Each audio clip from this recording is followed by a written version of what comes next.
Selamat siang teman-teman Otomotif TV. Gimana kabarnya? Semoga semua baik-baik saja ya. Nah, saya kali ini sedang bersama Yamaha Vario karena hari ini Yamaha mengadakan sesi media test ride yang berlangsung di kawasan Bogor, Jawa Barat. Nah, yang mau saya ulas kali ini adalah khususnya tentang fitur teman-teman. Karena di video sebelumnya, di first impression sampai first ride, banyak yang nanyain tentang fitur-fiturnya. Kayak misal, bagasinya bisa muat helm nggak sih?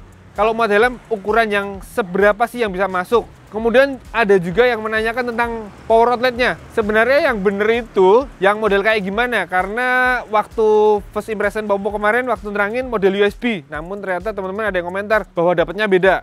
Nah, pada video kali ini, saya mau detailin tentang fitur-fitur Yamaha Vario.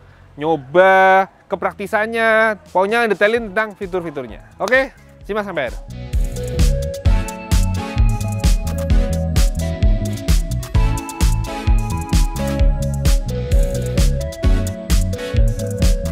Oke, yang pertama saya mau nyoba kapasitas bagasinya. Nah, untuk buka bagasi ini sekarang gampang banget teman-teman. Buka joknya cukup dengan tekan tombol smart key-nya, asal anak kuncinya di radius 2 meter ya. Tekan, lalu putar ke kiri langsung, maka joknya bisa dibuka.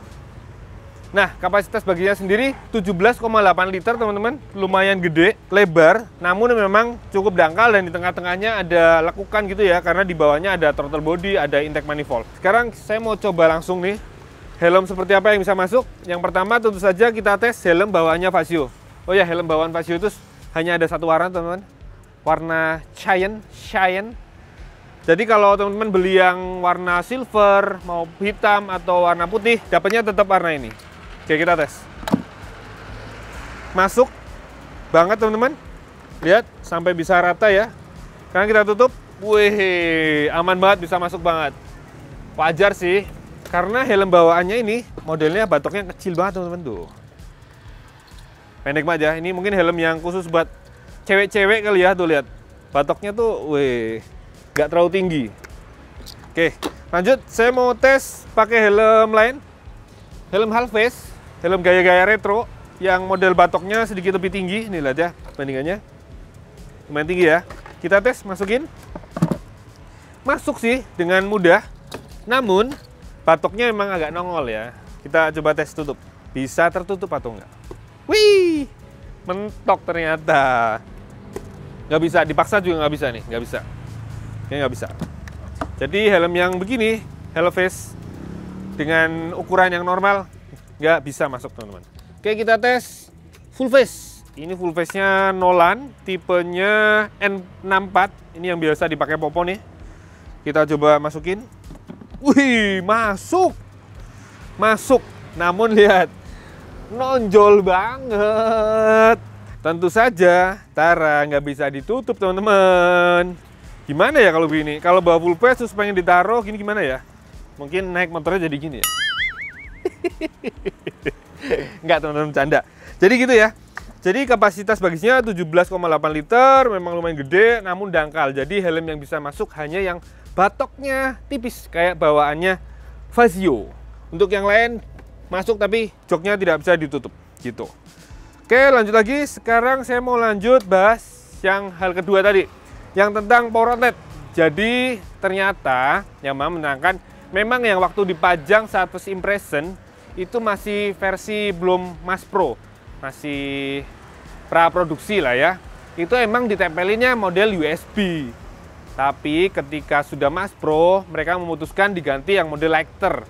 Yang mana kalau kita mau mengisi ulang baterai smartphone, kita butuh adaptor yang model kayak lighter nih, yang model kayak buat mobil. Mereka mempertimbangkan katanya karena kebutuhan smartphone masa kini bisa beda-beda, kebutuhan arusnya, kebutuhan colokannya bisa beda-beda. Akhirnya mereka memutuskan tetap pakai yang model lighter. Nah, sekarang saya mau nyoba ngetes ininya, mau ngecas ya. Caranya tentu saja setelah punya adaptor, tinggal colokin ke lubang power outlet-nya. Oke, sudah dicolokin.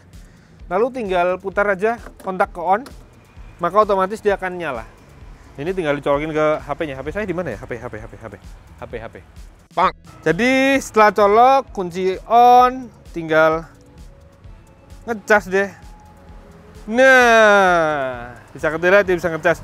Kemudian saat ngecas, smartphone-nya bisa ditaruh di dalamnya, mepet di sisi kanan, lalu bisa kita tutup. Nah, bisa ngecas di dalam konsol. Nah, karena sudah ngomongin konsol, sekalian aja kita ngomongin fitur-fitur yang berhubungan untuk membawa barang bawaan.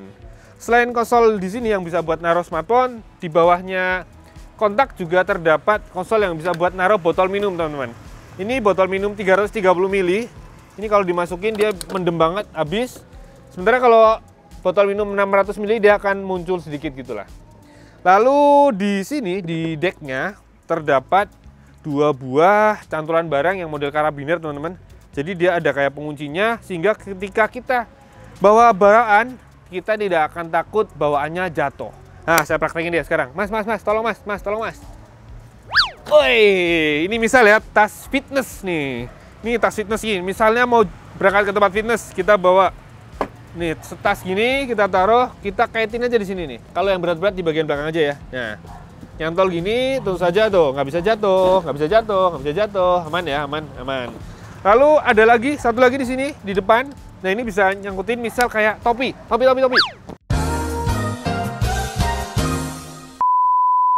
Kadang-kadang kan anak gaul yang pakai Vasio pastinya pakai topi ya saat nongkrong gitu lah. Tapi pas di jalan kan harus cantolin ya karena kita pakai helm. Nah, ini sangkutin aja di sini. Set. Oke. Nah, ini pas di jalan pasti nggak akan jatuh dong. Tuh. Fitur yang sebenarnya sederhana tapi fungsionalnya sip banget. Oke teman-teman, saya sebenarnya agak penasaran nih. Decknya sebenarnya muat galon nggak sih? Nah, sekarang mau saya coba nih sekalian galon. Pak, galon Pak. Oh ini dulu. Wih, galon. Kita tes galonnya muat nggak? Galon air. Nah, kita tes masuk apa nggak? Muat banget, tiduran bisa, berdiri bisa. Kalau berdiri berarti kanan kiri nih muat. Tiduran. Mak-mak pasti seneng nih motor yang begini nih, muat galon. Jadi kalau beli galon gampang. Mantap. Oh ya teman-teman, lebarnya deck ini tentu saja efek dari CVT yang dipendekin. Kan mesin ini basicnya dari Frigo. Cylinder head, bloknya, terus pistonnya ditinggiin, jadi rasio kompresi naik jadi 11:1. Tapi crankcase ke belakang itu total baru. Dia dimensinya lebih ramping, lebih pendek maksud saya. Jadi CVT-nya pendek sehingga wheelbase nggak begitu molor panjang, tapi decknya bisa lega banget. Sip banget sih nih, asli fungsional banget. Matic gaul keren tapi fungsional. Nih, tuh lega banget kan. Ini sepatu ukuran 44 tuh, masih sisa segini, jadi bisa maju mundur, lega banget. Lalu enaknya permukaannya keset teman-teman, ada kayak parut gitu, jadi nggak licin. Tuh enak ya. Kemudian pas tadi berkendara, ini posisi duduknya emang enak ya, santai. Setangnya berasa lumayan tinggi, terus lutut dengan ini bodi jauh banget, jadi nggak mentok. Lalu joknya ini lebar banget, pantat bisa tertampung secara maksimal, jadi kenyamanannya oke banget. Kemudian joknya, busanya, walaupun nggak terlalu tebel, tapi tadi buat riding 20 kilo itu nyaman banget loh, masih loh. Sama sekali belum kerasa pedes, terus kerasa empuknya dapet.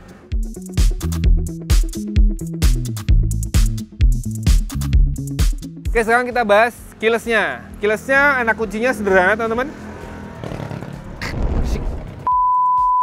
Anak kuncinya sederhana, teman-teman. Hanya punya satu tombol, tapi ini fungsinya beberapa macam. Yang pertama tentu saja bisa untuk mematikan dan menghidupkan remote-nya. Tinggal kita tekan, tahan. Ketika dia ngedipnya agak lama, artinya dia mati. Namun ketika dia ngedipnya cepat, lep gitu, berarti dia hidup. Nah, gitu. Fungsi lainnya adalah tentu saja untuk answer back system, teman-teman. Kita tekan, maka akan bunyi dan lampu sennya kedip. Jadi kita gampang nyari motornya. Oke, pindah ke knopnya sendiri. Nah, model knop kompornya ini tipe baru, teman-teman. Bedanya adalah dia tidak lagi ada tombol terpisah. Yang mana kalau kayak di Aerox atau di NMAX kan ada tombol tambahan buat buka joknya atau buka tutup tangki. Kalau ini nggak ada. Jadi kalau mau buka jok tinggal kita tekan. lalu putar ke kiri, maka dia akan posisi open. Nah, terbuka. Lalu untuk menyalakan sistem kelistrikan motornya dari posisi off, tinggal kita tekan putar kanan. Nah, nyala. Untuk mengunci stang dari posisi off, kita tinggal tekan dan putar ke kiri jauh. Tekan, putar ke kiri jauh ya, itu untuk kunci stang. Untuk membukanya, tekan lagi, putar ke kanan sambil ditekan, maka akan balik ke posisi off.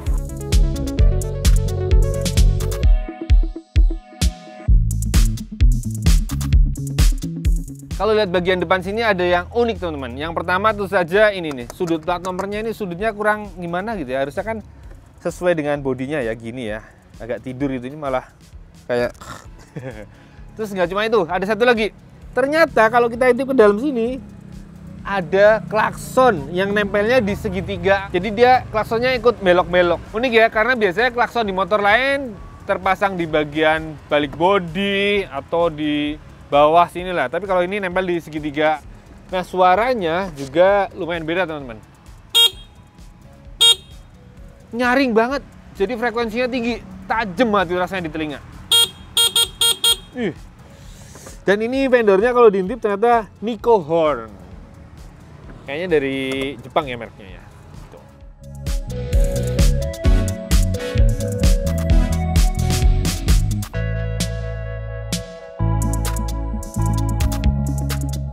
Sekarang saya mau kasih lihat sorot lampunya teman-teman. Nah, ini sorot lampunya, ternyata fokus utamanya nggak terlalu lebar ya. Terus di kanan kirinya ada sinar-sinar yang nggak terlalu tebal. Nah, ketebalan sinarnya sendiri menurut saya ini standarnya biasa banget ya, nggak terlalu tebal lah ya. Khas lampu LED standar bawaan motor. Lalu kalau kita nyalain lampu jauhnya, dia ternyata ngisi sisi atasnya tipis tapi tebel teman-teman. Tuh lihat ya, beda banget ya. Nah, tuh lampu jauhnya kalau dinyalain. Ngisi tebel di atasnya dengan lebar yang sama dengan lampu dekatnya. Gitu. Kita lanjut lihat speedometernya teman-teman. Nah, ini dia tampilannya kalau di saat kondisinya sekitarnya agak gelap. Kelihatan banget ya. Warna dasarnya itu kebiruan, agak-agak ungu dikit. Lalu karena negatif display, maka angka-angkanya atau info-infonya yang warnanya putih. Nah, untuk petunjuk kecepatannya sendiri, angkanya gede-gede teman-teman. Jadi tadi waktu di jalan tuh, walaupun kondisinya siang, masih terlihat jelas lah. Karena kalau model negatif display gini, yang bagian angkanya itu, yang kalau di jalan kayak agak perak itu, ketika ketimpa sinar, dia malah justru akan kayak menyala. Jadinya visibilitasnya sangat baik gitulah. Kemudian infonya sendiri, untuk mengingat kembali ya, selain di sini ada speedometer, di bawahnya ini ada assist. Nih, nanti saya terangin ulang lagi ya. Di bawahnya ada odometer dan fuel meter. Setelah kalau kita tekan tombol di tengah bawah ini, akan mengganti info-info yang ada. Setelah odometer ada trip, ada jam, dan ada tekanan aki. Sekarang kondisinya 12,7 volt. Kalau kita tekan lagi balik ke odometer. Nah, di sisi atas ini ada info-info yang buat fitur WeConnect teman-teman kalau sudah dikoneksikan dengan aplikasi WeConnect di smartphone. Nah, di sini ada baterai, ada aplikasi, ada telepon, ada pesan. Jadi kalau sudah terkoneksi, maka baterainya tinggal berapa persen akan muncul di sini dalam bentuk bar. Lalu app-nya akan muncul atau koneksi. Kemudian kalau ada pesan masuk atau telepon masuk, maka tadi yang lambang ini akan menyala. Jadi kita akan tahu ketika ada pesan atau telepon masuk. Kemudian di atas ini ada info lampu-lampu teman-teman. Lihat ya. Di paling kanan ini tadi ada lambang SSS atau Stop and Start System. Di sebelahnya ada yang buat keyless. Di tengahnya ada lampu sen. Di kirinya ada check engine. Dan di paling kiri ada lampu jauh dekat. Nah, jauh dekat, lampu sen. Nah, yang assist ini tentu saja ini fitur andalannya dari Vasio. Jadi, mesin 125 cc-nya dibekali dengan sistem hybrid sederhana, yang mana dia akan membantu memberikan dorongan dari kondisi diam awal jalan selama 3 detik. Hybridnya ini memanfaatkan adanya teknologi SMG teman-teman, yaitu Smart Motor Generator. Dia dikasih umpan tegangan baterai atau arus dari aki selama 3 detik saat awal jalan, sehingga dia akan berputar membantu menggerakkan kerkas sehingga tenaga dan torsi di tarikan awal jadi lebih enteng gitulah. Ini tadi kerasa banget teman-teman waktu habis berhenti di lampu merah atau berhenti habis ke kemacetan, kita buka gas secara mendadak, lambang asisnya ini akan muncul anak panah muterin gitu. Itu artinya asisnya sedang bekerja. Itu memang kerasa banget teman-teman. Dorongan tenaga dan torsinya itu kerasa banget. Jadi larinya lebih enteng gitu lah. Asik sih, namun sayangnya emang karena ini sederhana, beda dengan milik PCX Hybrid, yang mana kalau PCX Hybrid ketika sudah berjalan, misal saat akan menyalip, dia bisa memberikan asis juga. Sementara kalau di Fazio ini karena sederhana, tidak ada baterai tambahan, makanya hanya aktif saat dari posisi diam selama 3 detik. Dan itu pun dengan beberapa syarat teman-teman. Yang utama adalah tegangan baterainya, dia di atas 12,4 volt. Kemudian suhu mesin sudah di atas 50 derajat Celcius. Dan juga sudah jalan 10 km per jam dari kondisi awal dinyalakan. Gitu.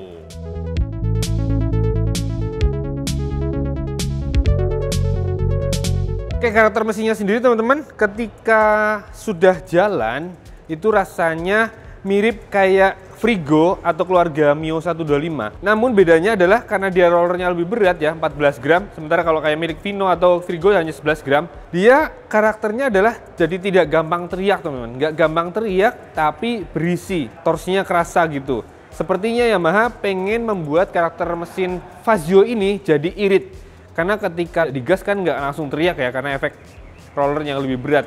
Sehingga mesin tidak gampang berkitir tinggi, tapi lajunya tetap dapat. Jadi rasa responsifnya tetap ada, tapi mesinnya tidak gampang mudah teriak. Jadi tentunya bikin irit. Tapi seberapa irit tentu saja nanti tunggu di sesi test ride. Akan dapat berapa sih konsumsi bahan bakarnya tiap 1 liter bensin.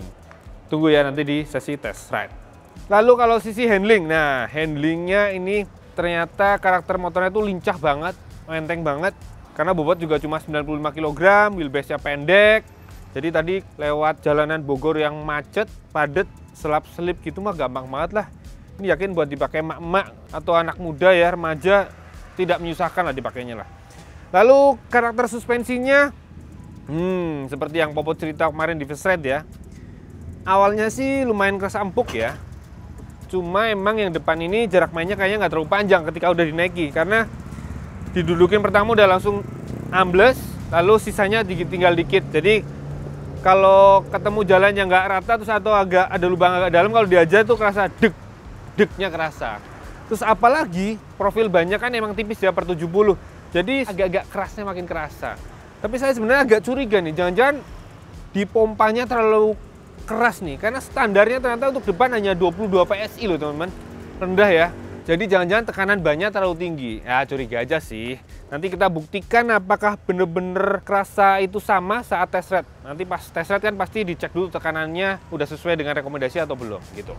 Oke, sementara kalau belakang, yang belakang sih empuknya pas lah, nyamannya dapet, buat stabilnya juga dapet gitu. Lalu apalagi? Nah, remnya, seperti kemarin bilang lah, ini empuk dan pakem enak lah pokoknya. Nggak ada keluhan lah untuk rem. Walaupun diameternya kecil teman-teman, hanya 180 mili, cilimut. Dan kalipernya 1 piston. Sementara yang belakang tromol ya. Itu. Nggak ada masalah lah. Terus yang handle rem belakangnya ada parking brake lock yang saat menggunakannya gampang banget ya. Tinggal tarik, tekan 1 jari, langsung bisa beroperasi.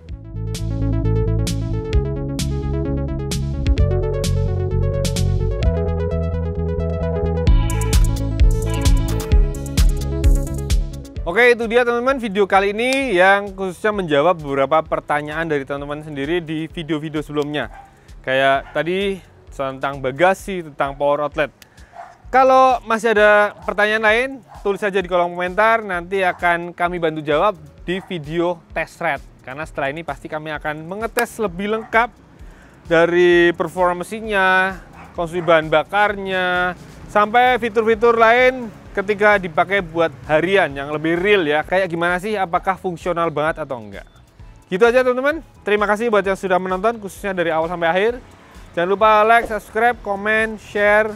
Nyalakan juga tombol loncengnya. Dan jangan lupa juga mampir ke channel Motor Second yang membahas motor-motor bekas berkualitas.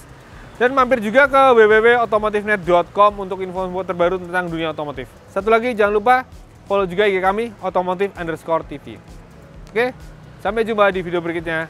Jangan lupa pakai helm kalau naik motor.